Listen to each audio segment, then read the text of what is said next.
A ಖಾತಾ ಮತ್ತೆ B ಖಾತಾ ಅನ್ನೋದ್ರ ಮೇಲೆ ಯಾವ ಸೈಟ್ ಖರೀದಿ ಮಾಡಿದ್ರೆ ಒಳ್ಳೇದು ಅಂಡ್ ಅದನ್ನ ಏನಕ್ಕೆ ಅವ್ರು ತುಂಬಾ ಇಂಪಾರ್ಟೆಂಟ್ ಸೈಟ್ ಖರೀದಿ ಮಾಡೋರಿಗೆ ಎ ಖಾತಾ ಅಥವಾ ಬಿ ಖಾತಾ ಏನಕ್ಕೆ ತುಂಬಾ ಇಂಪಾರ್ಟೆಂಟ್ ಆಗುತ್ತೆ?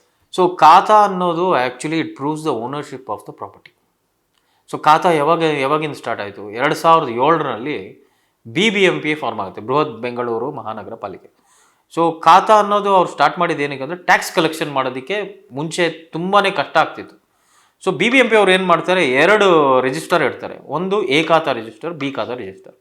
ಎ ಖಾತಾ ಅನ್ನೋದು ಏನು, ಲೀಗಲೈಸ್ಡ್ ಪ್ರಾಪರ್ಟೀಸ್, ಅದಕ್ಕೆ ಎಲ್ಲ ಥರ ಸ್ಟ್ಯಾಟ್ಯುಟರಿ ಅಥಾರಿಟೀಸ್ದು ಅಪ್ರೂವಲ್ಸ್ ಇದ್ದು ಎಲ್ಲ ಥರ ಕರೆಕ್ಟಾಗಿ ಗುಣಮಟ್ಟವಾಗಿ ಎಲ್ಲ ಥರ ಫೆಸಿಲಿಟೀಸ್ ಇರೋದನ್ನು ಎ ಖಾತಾ ಅಂತ ಪರಿಗಣಿಸಿದ್ರು.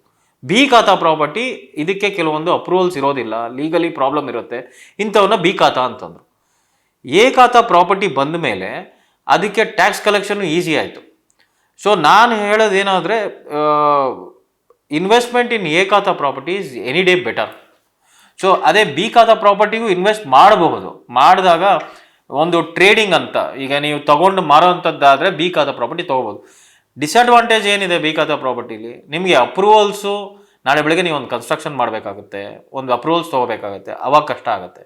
ಲೋನ್ಸ್ ಸಿಗೋದಿಲ್ಲ ಬಿ ಖಾತಾ ಪ್ರಾಪರ್ಟಿಲಿ. ಸೊ ಒಂದು ನನ್ನ ಹತ್ರ ಸ್ವಲ್ಪ ಕಮ್ಮಿ ಹಣ ಇದೆ, ಯಾವುದೋ ಒಂದು ರೆವೆನ್ಯೂ ಸೈಟ್ ಸಿಕ್ತು ನನಗೆ, ನಾನು ಒಂದು ಚೇಂಜ್ ಆಫ್ ಹ್ಯಾಂಡ್ಸ್ ಲೈಕ್ ತಗೊಂಡು ಖರೀದಿ ಮಾಡಿ ಸ್ವಲ್ಪ ಇನ್ವೆಸ್ಟ್ಮೆಂಟ್ ಮಾಡಿ ನಾನು ಮಾರ್ತೀನಿ ಅನ್ನೋದಾದರೆ ಅದಕ್ಕೆ ಮಾತ್ರ ಬಿ ಖಾತಾನ ಸಜೆಸ್ಟ್ ಮಾಡ್ಬೋದು. ಇವತ್ತಿನ ಪರಿಸ್ಥಿತಿಲಿ ಗೌರ್ಮೆಂಟು ಲೀಗಲೈಸ್ ಮಾಡ್ತಾ ಇದ್ದಾರೆ. ಬಿ ಖಾತಾ ಪ್ರಾಪರ್ಟಿನ ಎ ಖಾತಾ ಮಾಡಲಿಕ್ಕೆ ಅಕ್ರಮ ಸಕ್ರಮ ಅಂತ ಒಂದು ಫೆಸಿಲಿಟಿನೂ ಮಾಡಿದ್ದಾರೆ.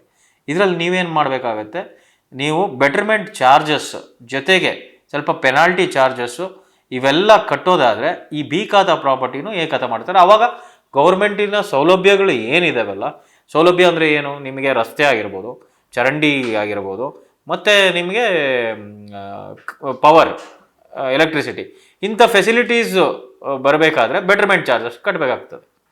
ಸೊ ಪಾಸಿಬಿಲಿಟಿ ಇದ್ದರೆ ಎ ಖಾತಾ ತೊಗೊಳ್ಳೋದು ಒಳ್ಳೆಯದು, it is peace of mind. But ನಾನು ಟ್ರೇಡಿಂಗ್ ಮಾಡ್ತೀನಿ ಅನ್ನೋದಾದರೆ ಬಿ ಖಾತಾಗೂ ಹೂಡಿಕೆ ಮಾಡ್ಬೋದು.